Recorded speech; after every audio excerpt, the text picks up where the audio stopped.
Today is the very last step in the web prep checklist series, and we're going to talk about how to take photos for your site. It's going to cost you less than $20 with this method. So here's what we're going to cover today. Why quality photos matter for your website, what your options are in terms of sourcing them, how to source and style stock photography so that it works for your brand, and then how to do your own selfie photo shoot.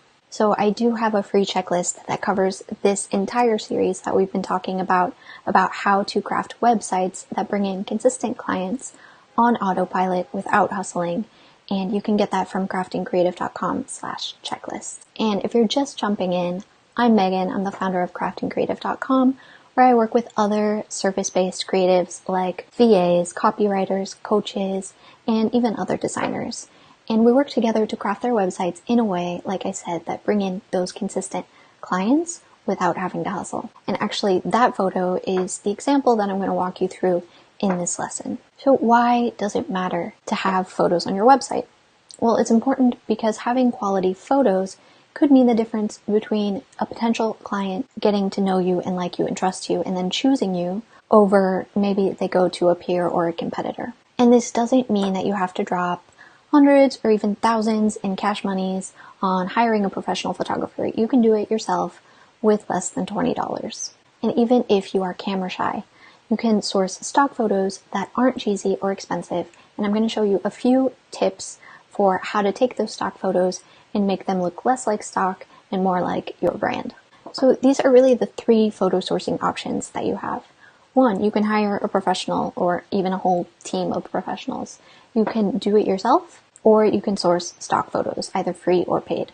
Or you could actually do a combination of these, which is probably a really good strategy. So you might want to take a screenshot of this because I'm sure that you've seen lists before of free stock photo resources, and I'm sure you even have a few of your own go-to choices. But these are the ones that I use and go to when I'm designing work for myself and for clients. So these are all free: Unsplash.com, Death to the Stock Photo, thestocks.im, Pexels, StockSnap, Site Builder Report, and Negative Space. So if you want to take a screenshot of this slide so that you'll have that to reference, go ahead and do that now. And then there are a few paid resources that are inexpensive and they look really great as well. So Stocksy.com is probably my favorite. They are a little bit more pricey if you need a larger sized image, but if you can get away with a smaller image size, it's very affordable and they look great. The second option would be creativemarket.com, and they have a whole section devoted to photos, so you can search through their different stock options there. And then also Get Color Stock and Tonal.co are two excellent resources because we need to represent everyone on our websites and not just those cheesy white businessmen in suits smiling and shaking hands. Now, maybe you've decided to get some free or paid stock photos, but you're not really sure what to look for when you're trying to narrow down your selection. So this is why we can again use our mood board that we defined in lesson number 5, and we can reference that during these next exercises. Taking a look at your mood board and kind of using that as a metric for measuring your options of stock photos, you can ask yourself these questions. First, does it align with my brand values? Looking at the tone words from your mood board that we defined, does it align with those values? Number 2, does it fit the overall aesthetic of my brand? So if you were to place this stock photo in your mood board, does it fit or does it seem out of place? And lastly, does it reflect positively on me and my brand or on my ideal client? Because we want to be sending good vibes out into the universe. So now that you've chosen your stock photos, you want to make them your own. Even if you've paid for them, chances are somewhere on the internet other people have used those photos too, so you want to make them look like they belong to your brand. You can do this in a few ways. You can add mock-ups of your product to the photos. In this example, you can see that I've added a mock-up of the web prep checklist into that photo with the iPad. You can use an overlay color or gradient. So this has the added benefit. Not only does it make your photo align with your brand colors, but it allows any text that you would put on top to really stand out and be more readable. And you can also adjust the crop and the focal point of the image.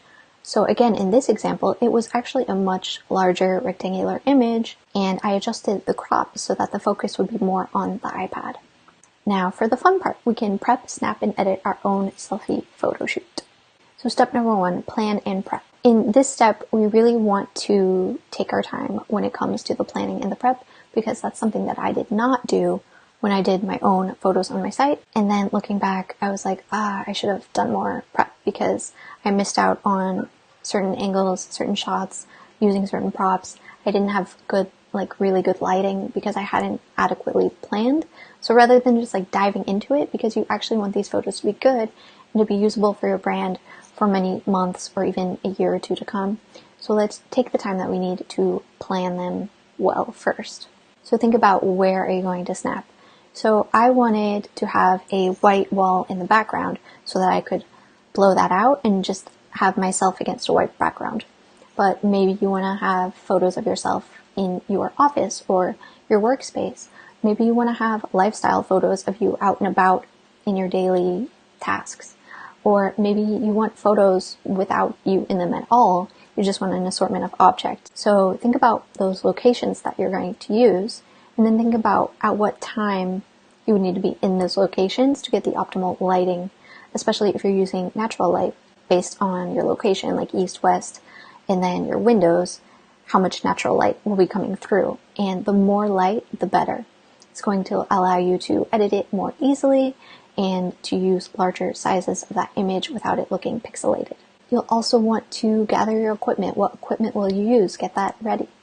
And then how are you going to actually execute the photo shoot? So this means you'll want to plan any costume changes, like what different outfits are you going to wear. Consider any poses that you'll use, any specific props. Like I am a web designer, so I used a laptop in several of my photos. And it's a really good idea to get a mix of different angles, meaning some close-up, like headshots, some medium range, so maybe from the chest up, and then some longer wide-angle shots, maybe of your full body or just from, the waist up. So you'll want those different angles so that you can use them in different locations, like both in social media and on your site. And to keep track of all this is a very good idea to either storyboard it out, like drawing even little sketches of how you're going to set it up, or just create a shot list with descriptions of props, outfits, angles, locations, so that you have something to reference when you're doing the photo shoot and you don't miss anything. So here is the equipment that I used. I got a Bluetooth remote from Amazon and an iPhone ready tripod also from Amazon. Together they cost me less than $20. It was about 17 bucks. It doesn't have to be expensive. You can get these things from Amazon. They're delivered to you in 2 days if you have Prime shipping. It's super easy. Now, setting up and snapping your photos. So you want to prep your space. Get your tripod set up in the location that you'll be using. Open your window if you're getting natural light. Set up your lamps with your daylight bulbs if that's what you're doing. So set up your space and get it all prepared. And then it is time for lights, camera, action. Keep your shot list handy so that you don't forget anything in terms of wardrobe changes, objects, or props that you're using, and angles, so you can make sure that you did everything in your shot list before you wrap up. And then you're going to want to edit them and then export them and optimize them. So don't just edit them and then throw them onto your site, because that's going to mean that they're huge and they're really going to weigh your page down and slow the loading time of that page. So page speed is really important in terms of SEO and user experience. That's why we want to keep it loading really quickly. First, you're going to edit. You'll choose your editing apps. You can use Photoshop if that's your thing, Lightroom if you're into that. I just chose 2 different iPhone apps because I had taken the photos with the iPhone, so it was easy to just edit them also on the iPhone. So I used Visco, VSCO, and Snapseed. And then because I didn't plan well, I did not have a lot of lighting. So the lighting wasn't that great, so I needed to bump up the exposure and the contrast. So when you're editing, you can think about that. What things do you need to fix in the editing? And then export them at a proper size for where they're going to be placed, either on social media or on your website. So a good size for a background banner image would be like 1600 pixels wide by 500 to 800 pixels tall, depending on how much text you're going to put in there as well. The thing is, we want it to be as small as possible while still looking good in that space so that we can keep the file size down and keep that page loading really quickly. And so then after you export them, do not forget to optimize them. I run mine through an image optimizer. It's a free website, and I'll show you that in a second. So here is that example of that photo that you saw from the beginning of the presentation. On the left is the raw iPhone photo. That's what it looked like just coming out of camera. You can see that it is a bit dark. It looks amateur. Professional photos always have that great bright lighting. So I put it in the app VSCO, VSCO, and I bumped up the contrast, the exposure, and the saturation just a smidge. So on the right, you can see after I did those few edits in the VSCO app, that's what it looked like. But then there was that light switch in the background, so I needed to edit that out, and I didn't know how to do it with VSCO. Maybe there's a way, I don't know. So I used Snapseed, which is really cool. You can just click the healing brush tool, I think it's called.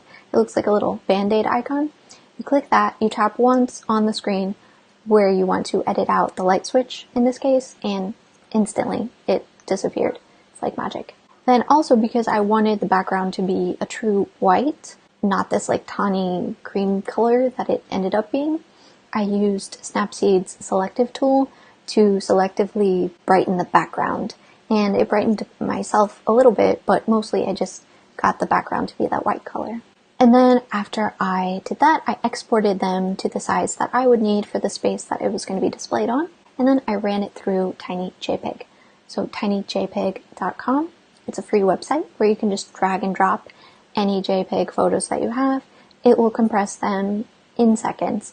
And then you could download them all, download them individually, or save them to your Dropbox folder. Super convenient. I have this bookmarked, so I'm always able to quickly drop them in and optimize them. Alright, so today we covered how to source and style your stock photos for your website, how to do your own selfie photo shoot, and then how to edit and export your photos for your website. And like I said, this was the last official step in the Web Prep Checklist series. We've gone over how to define your website goals, why I don't recommend SMART goals, how to do ideal client research without sending any surveys, how to define your competitive edge and your positioning statement, and then your personal brand values or your tone words and how to create a mood board around that. The copywriting structure that I use so that I'm not starting with a blank page every time. And then last week we did how to design your own logo, choose your color palette and fonts. So next week I have a bonus lesson for you, and it's going to be testing your website with people in your target demographic. And I'm also going to show you another tool that I love for assessing the behavior of people on your site, so you can kind of test it and tweak it to optimize it. And then once again, if you haven't yet grabbed this checklist with all the steps that you need to go from a website that's not bringing in clients to a website that consistently gets you client inquiries, you can get that at craftingcreative.com/checklist. Now, if you have any questions, just pop them into the comments below. I am more than happy to answer them, and I look forward to seeing you next week for another Facebook Live training.